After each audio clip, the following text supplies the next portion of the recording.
កម្មវិធីចូលឆ្នាំប្រពៃណីខ្មែរយើងបានបិទបញ្ចប់ទៅហើយប៉ុន្តែទន្ទឹមនឹងការបិទបញ្ចប់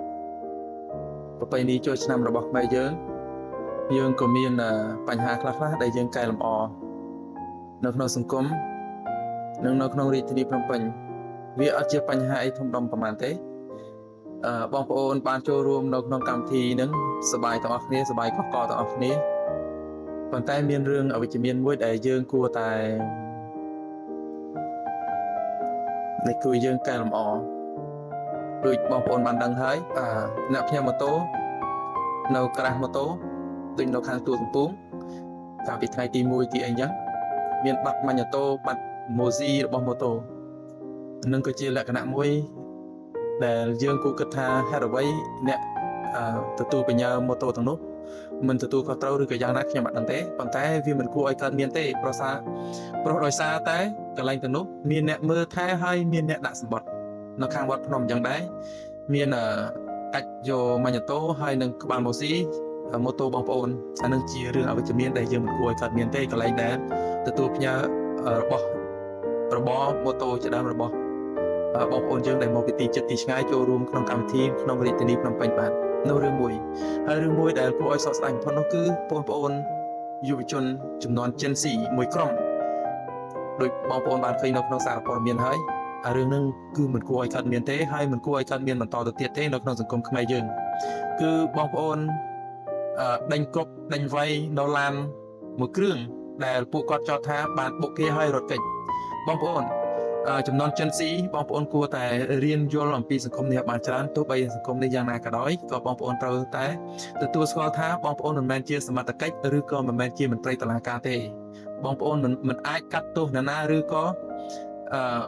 អនុវត្តច្បាប់ទៅលើនរណាដោយខ្លួនឯងបានទេបងប្អូនត្រូវចាំថាប្រទេសយើងមានច្បាប់មានទម្លាប់មានសិលធម៌អីត្រឹមត្រូវសម្រាប់អនុវត្តច្បាប់ផ្សេងមានមន្ត្រីប៉ូលីសជាអ្នកអនុវត្តហើយតុលាការជាស្ថាប័នដែលស្វែងរកយុត្តិធម៌ឲ្យបងប្អូនអញ្ចឹងបងប្អូនមិនមែនជាមន្ត្រីតុលាការមិនមែនជាមន្ត្រីប៉ូលីសទេខ្ញុំបានឃើញវីដេអូហ្នឹងគឺអាណោចអធមជាពិសេសគឺអាណិតដល់ជនរងគ្រោះដែលត្រូវបានគេវាយឡានពីមុខពីក្រោយដេញទាត់ដេញថាក់យកដុំថ្មទៅគប់ឡានគេវាជាអំពើមួយដែលមិនគួរឲ្យកើតមាននៅក្នុងសង្គមខ្មែរទេហើយវាមិនមែនជាអំពើដែលល្អមើលក្នុងគណៈពេលដែលប្រជាពលរដ្ឋទូទាំងប្រទេសស្រុកខ្មែរយើងបានប្រារព្ធពិធីចូលឆ្នាំដើម្បីឲ្យបានសប្បាយជួបបងជួបប្អូនជួបញាតិជួបមិត្តទូទាំងប្រទេសម្នាក់គឺចង់បានសប្បាយគ្រប់គ្នាប៉ុន្តែបងប្អូនមួយចំនួនតាំងខ្លួនជាមន្ត្រីប៉ូលីសតាំងខ្លួនជាមន្ត្រីតុលាការហើយបានប្រព្រឹត្តអំពើដែលខុសច្បាប់ដែលបងប្អូនគិតថាជាអំពើត្រឹមត្រូវប៉ុន្តែសូមផ្ដាំផ្ញើបងប្អូនថាអំពើនឹងគឺជាអំពើខុសច្បាប់ទេបងប្អូនមិនអាចធ្វើអញ្ចឹងបន្តទៀតទេអូនធ្វើថ្ងៃហ្នឹងដូចអូនបានឃើញហើយគឺមិនបានមួយថ្ងៃទេមន្ត្រីប៉ូលីសដេញចាប់មិនបានចាប់បានបងប្អូនទាំងនោះឲ្យទទួលខុសត្រូវនៅមុខច្បាប់នេះជាទំពើបងប្អូនធ្វើទៅដោយមិនបានពិចារណាអញ្ចឹងក្នុងពេលវេលាដែលប្រជាពលរដ្ឋទូទាំងប្រទេសទទួលអបអរសាទរកម្មវិធីបុណ្យចូលឆ្នាំប៉ុន្តែបងប្អូនមួយចំនួនដែលប្រព្រឹត្តអំពើអនាចារផ្សេងហើយអំពើដូចតែបងប្អូនដេញគប់ឡានគេអញ្ចឹងមើលឃើញលទ្ធផលយ៉ាងម៉េចគឺលទ្ធផលធ្វើឲ្យគ្រួសារបាត់បង់ឱកាសពេលវេលាសេចក្តីសុខសេចក្តីសប្បាយក្នុងក្រុមគ្រួសារបងប្អូនត្រូវទទួលទោសឬក៏បាត់បង់ទ្រព្យសម្បត្តិដោយសារអំពើខ្លួនបងប្អូន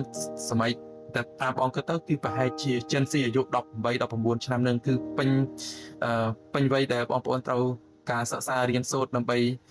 បានជាទំពាំងស្នងរិស័យជួយដល់សង្គមជាតិសង្គមគ្រួសាររបស់បងប្អូនប៉ុន្តែបែរជាបងប្អូនមួយចំនួនតូចហ្នឹងប្រព្រឹត្តអំពើអញ្ចឹងឃើញបងប្អូនឃើញអត់នេះតាមក្រុមហ្នឹងហើយខ្ញុំក៏សូមចូលរួមសោកស្ដាយដល់ក្រុមគ្រួសារដែលជាជនរងគ្រោះដោយការវាយដំបំផ្លិចបំផ្លាញទ្រព្យសម្បត្តិនឹងផងព្រោះថាទ្រព្យសម្បត្តិមិនងាយរកបានមួយថ្ងៃឬក៏ពីរថ្ងៃទេបាទខ្ញុំអត់មានអីទេមានតែចូលរួមសោកស្ដាយដល់ក្រុមគ្រួសារជនរងគ្រោះនិងដែលសូមផ្ដាំផ្ញើដល់បងប្អូនចំនួន Gen Z សូមបងប្អូនមុននឹងធ្វើអ្វីត្រូវបានគិតឲ្យវែងឆ្ងាយបន្តិចមិនគិតវែងឆ្ងាយទេបងប្អូនអាចធ្លាក់ចូលក្នុងរំដៅច្បាប់ដែលប្រទេសយើងមានច្បាប់មានទម្លាប់ត្រូវអនុវត្តនេះបាទសូមអរគុណខ្ញុំអត់មានអីទេជូនពរដល់បងប្អូនទាំងអស់ឲ្យមានសេចក្តីសុខសេចក្តីចម្រើនជាពិសេសឲ្យមានសុខភាពល្អបាទសូមជួយ like ជួយ share វីដេអូរបស់ខ្ញុំផងប្រុសខ្ញុំអត់មានណានា like share អី follow អីទេច្រើនទេបាទសង្ឃឹមថាបងប្អូនជួយ follow ជួយ like វីដេអូខ្ញុំផងអរគុណច្រើនបាទជម្រាបលាបាយបាយសុខសប្បាយទាំងគ្នា